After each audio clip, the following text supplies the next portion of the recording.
ایک دفعہ ایک درویش اپنے مریدوں کے ساتھ طوائفوں کی بستی میں داخل ہوئے اور اس محلے میں رہنے لگے۔ اس بستی کی بیشتر آبادی بازاری عورتوں اور طوائفوں پر مشتمل تھی۔ ان اللہ والوں کا مختصر سا قافلہ اس بستی میں داخل ہوا اور ایک کھلے میدان میں ڈیرا ڈال لیا۔ رات پر مختلف مکانوں سے ناچنے گانے کی آوازیں آتی رہیں۔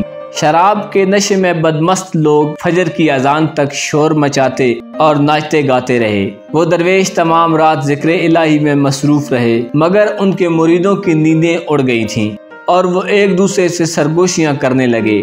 بالآخر رات گزر گئی، پھر صبح ہوئی تو وہ مرید صورتحال جاننے کے لیے اس بستی میں پہنچ گئے۔ گوشے گوشے میں ہندو آباد تھے، بس 2-4 گھر ہی مسلمانوں کے تھے۔ مرید ان مسلمانوں سے اس بستی کے حالات اور اپنی حیرت زدہ رات کے متعلق پوچھنے لگے۔ بابا جی آپ یہاں کہاں آ گئے؟ اس بستی کے مسلمانوں نے ان 9 وارد ملنگوں سے پوچھا۔ یہ طوائفوں کی بستی ہے اور گناہوں سے بھری ہوئی ہے۔ یہاں ناچنے گانے والی عورتیں رہتی ہیں جن کی سیاکاریوں نے ہماری زندگی بھی وبال کر رکھی ہے۔ یہ اوباشوں کی نگری ہے جہاں دن رات اللہ کی لعنت برستی ہے۔ بستی والوں کی یہ باتیں سن کر وہ ملنگ حیران و پریشان واپس لوٹ آئے اور اپنے مرشد سے کہا کہ اس بستی سے جلد کوچ کر جائیں، یہ بستی ہمارے رہنے کے لائق نہیں ہے۔ ان کی بات سن کر وہ درویش بولے، آخر کیوں؟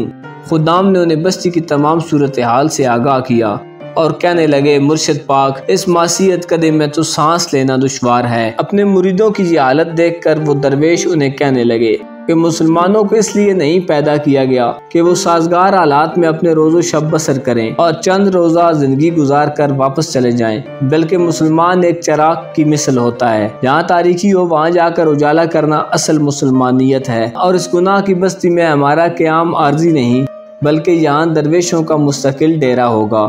خدا نے چاہا تو اس زمین کی تمام کثافتیں دھو ڈالے گا۔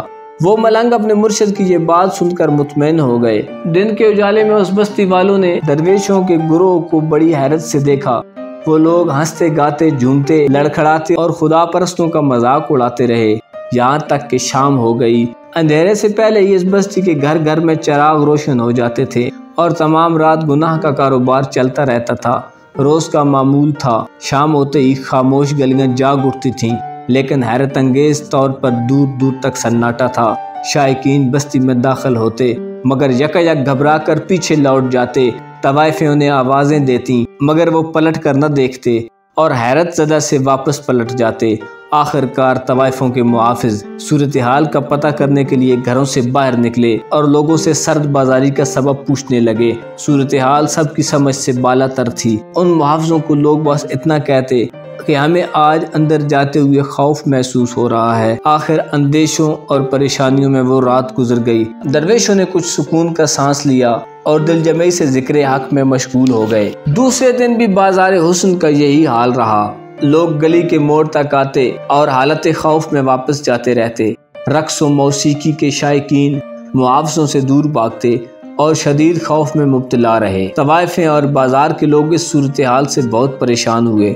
پھر اسی عالم میں کئی روز گزر گئے، چراغوں کے ساتھ چولہے بھی بجھ گئے اور سنگین مالی بحران پیدا ہو گیا۔ بہت غور و فکر کرنے کے بعد وہ بستی والے اس نتیجے پر پہنچے کہ جب سے یہ درویش یہاں آئے ہیں اسی روز سے بازار کے در و دیوار پر سناٹا پھیل گیا ہے، اور انہوں نے ان درویشوں سے بات کرنے کا فیصلہ کیا کہ انہیں اس بستی سے نکال دیں۔ وہ لوگ جب ان درویش کے پاس پہنچے تو شدید غصے میں کہنے لگے، تم لوگ کون ہو اور کہاں سے آئے ہو؟ یہاں سے چلے جاؤ۔ لیکن جب ان بزرگوں نے ان کی طرف دیکھا تو ان کے جسموں پر لرزہ طاری ہو گیا اور وہ اپنی قوت گواہی کھو بیٹھے اور بنا کوئی بات کہے ان درویشوں کے خیموں سے پلٹ آئے۔ بالآخر طوائفوں نے خود ان بزرگوں سے بات کرنے کی ٹھانی اور بزرگوں کو بستی سے نکل جانے کا کہا تو بزرگ بولے، ہم نے تمہارے کسی گاہک کو کچھ نہیں کہا اور نہ تمہارے معمولات میں ہماری کوئی دلچسپی ہے۔ تم جو چاہے کرو، ہمیں تم سے کچھ غرض نہیں اور نہ ہم یہاں سے جائیں گے۔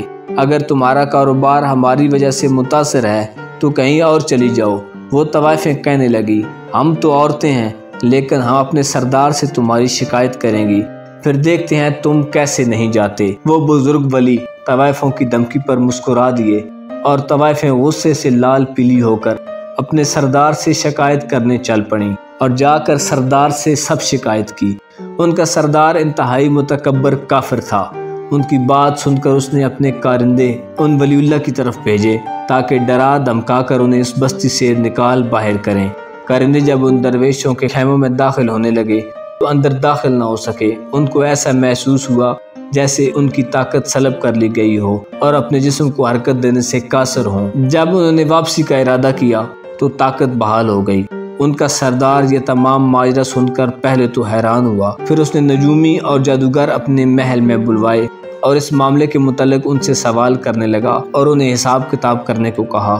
نجومیوں کی سمجھ میں کچھ نہیں آ رہا تھا اور آخر میں انہوں نے اسے بتایا کہ ان درویشوں کو تنگ نہ کرو، اور اگر تم نے انہیں تنگ کیا تو ستارے تمہارے خلاف ہو جائیں گے۔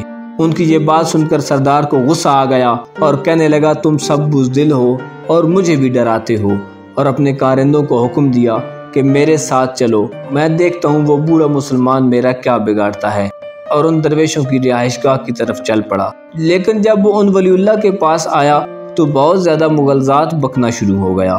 فقیر کو جلال آیا اور انہوں نے اپنا عصا زمین پر مارا، زمین پھٹ گئی اور وہ سردار اور اس کا لشکر زمین میں دھس گئے۔ اس واقعے کی شہرت دور دور تک پھیل گئی۔ طوائفوں نے وہ بستی چھوڑ دی، بہت سے لوگوں نے اسلام قبول کر لیا اور ان ولی اللہ سے تعلیم و ہدایت لینے لگے۔ ناظرین کرام، اگر آپ نے ابھی تک ہمارا یوٹیوب چینل سبسکرائب نہیں کیا تو برائے مہربانی ہمارے چینل کو سبسکرائب کیجئے اور ساتھ لگے بیل کے بٹن کو ضرور پریس کیجئے تاکہ ہر آنے والی نئی ویڈیو آپ تک پہنچ سکے۔